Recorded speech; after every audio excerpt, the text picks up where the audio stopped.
It's time I showed you how I drew this Goku Black. First, let's talk about supplies. We're going to be using a mechanical pencil for the sketch, a few Micron fine liners, mostly 0.5 here. It's going to do the majority of our line work. We're going to do a little detail stuff here and there using a 0.05. And finally, we'll need a white gel pen. Like usual, we will start off by just drawing the basic shapes, blocking in our figure. We want to find where he's going to be living on the page and kind of figure out how much space he's going to occupy. I don't want a hand running off the edge. The scythe is going to be a little difficult to squeeze in here, so we'll probably do some editing on that. But right now we're not looking for anything to be perfect. We just want to get our figure on the page. Once we have our figure blocked in, it's time to start refining the details. With these Dragon Ball figures, and most anime characters in general, I like to start with the eyes and then kind of get the face shape around it. If you're looking closely, you can see the far eye. There it is. I'm going to mess with this several times throughout the drawing because I'm just never quite happy with it. So don't be afraid to use your eraser. If you see something that's not quite right, don't just let it be. Continue to work it and revisit it.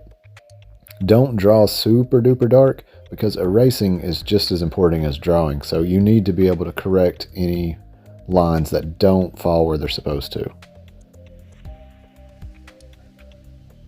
Observation is as much a step of drawing as actually drawing is. So make sure you spend some time looking at your reference and comparing it, especially with things like his hair.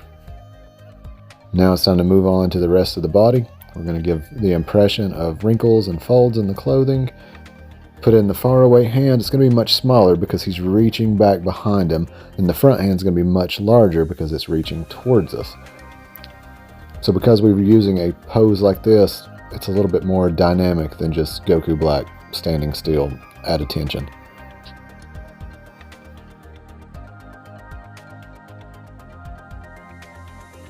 Now working on this front hand, you'll see that I leave my base sketch several times here. I'm not real happy with the sizing on it, so I make the hand wider. I start sketching out these fingers, the back too. I still don't really like, so I erase them again, put them in a slightly different configuration. But overall, the hand ends up being a lot wider, the fingers a lot thicker than they were. So I'm using this as a moment to break in and tell you, don't be married to your rough sketch. Feel free to make changes as you need.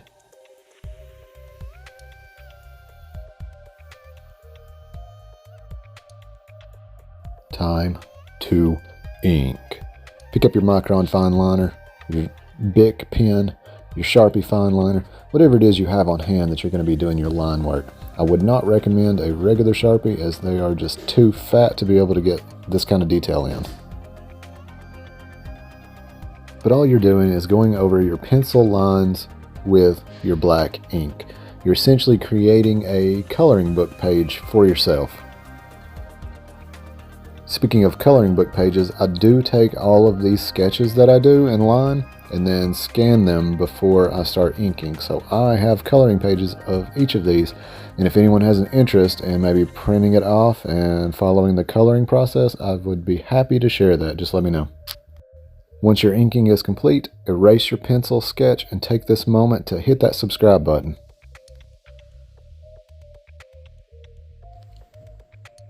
Alright, it's time to color some flesh tones. If you're using the same markers I have, these are Hobby Lobby's brand Master's Touch. They're not Copics, but they are alcohol markers with a brush tip and a chisel. The colors I'm going to be using for skin are going to be number 133 baby pink skin, followed by 101 yellow ochre, 107 sand,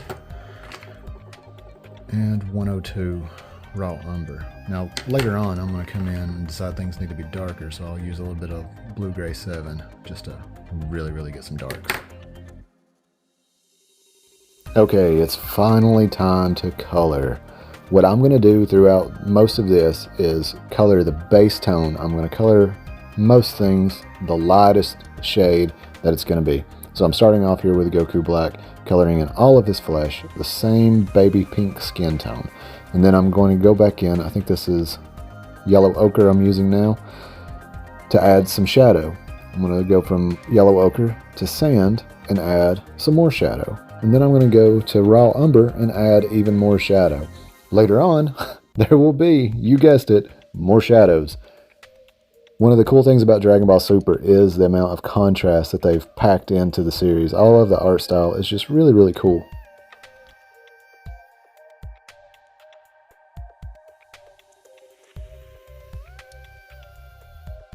So before I start coloring his hair, I take a moment just to spread some gray around on his suit. It helps to have other colors nearby so that when you're adding really, really bright colors or really, really dark colors, it doesn't look too jarring. Sometimes when you first touch the page with, say, the skin tone, you're like, oh my goodness, this is way too dark. But trust yourself and trust the process. Just keep working. For the pink hair, I left a lot of white spots because I wanted it to be bright. And here I am using the second shade of pink.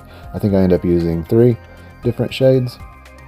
I do spend some time going around the whole body to give some of the pink reflected light, even coloring directly over the skin tone just to give it that kind of pink shine, because the scythe arc is going to be glowing all around his body.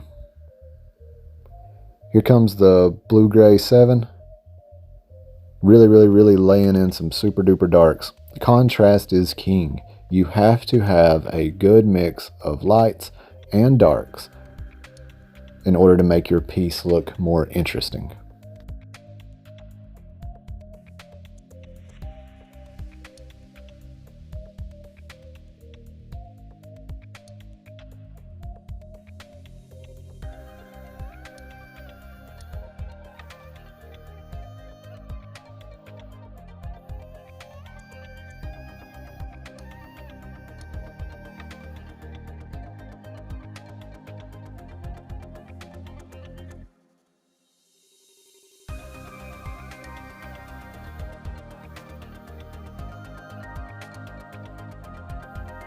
Now, because his scythe attack is made of energy, I'm not going to do a hard black line. Instead, I'm going to erase my pencil sketch and then replace it with the same bright pink that I used as the base color for his hair. This is number 17 in the Hobby Lobby markers. It goes on a little funny looking, but then it dries this really cool pink. So I should remind you, always, always, always use a test sheet of paper to try your colors out first. Mix them on the page, make sure they're going to look the way you think they should. Never trust the caps, and always wait and see how it dries.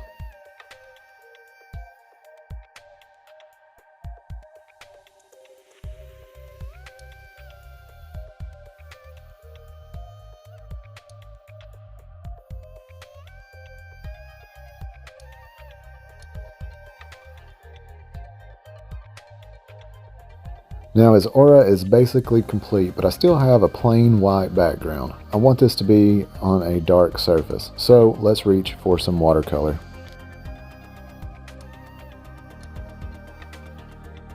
So my thought process here was if I throw a little bit of blue haze in the background, it'll look really, really nice with the pink.